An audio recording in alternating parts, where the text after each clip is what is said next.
All right, so in this drill, we're still working on resisted lower half movement, but now we have the band hooked to the front hip.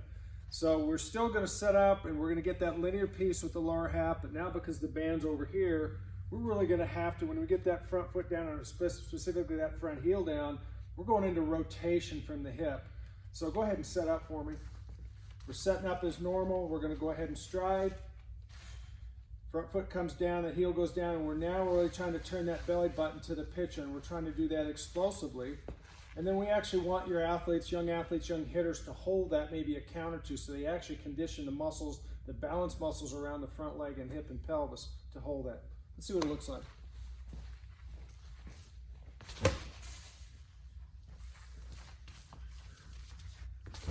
So when that front foot comes down and that heel drives into the ground, it's all about lower half, hip and pelvis rotation. Let's go one more.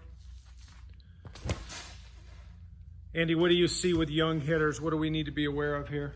I think a lot of times with young hitters, you'll see, it's crazy, you'll see the inability to stabilize after contact. And to be able to move quickly, you have to be able to stabilize.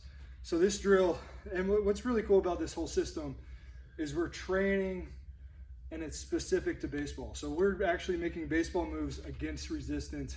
It's going to directly impact your swing in the game. And that's what's really cool about this. We're really working on that hip drive against resistance and the ability to really turn that backside to create that power. Okay. Show us real quickly what the young athlete does in terms of their lack ability to stabilize at the finish. Give us a visual. You'll see a lot of young athletes, when they hit, they'll get yanked back, right? Or you'll see them in the cage with no resistance, and they'll hit and they'll fall over, right? And that's just because they have the inability to land, stick, everything gets turned on, and be able to hold our body as we move. Okay, cool. One of the things I want to add to this is, everything Andy just said is so accurate. We're actually working on activating, turning on muscles, strengthening muscles, specifically around the hips and pelvis and lower half here for hitting.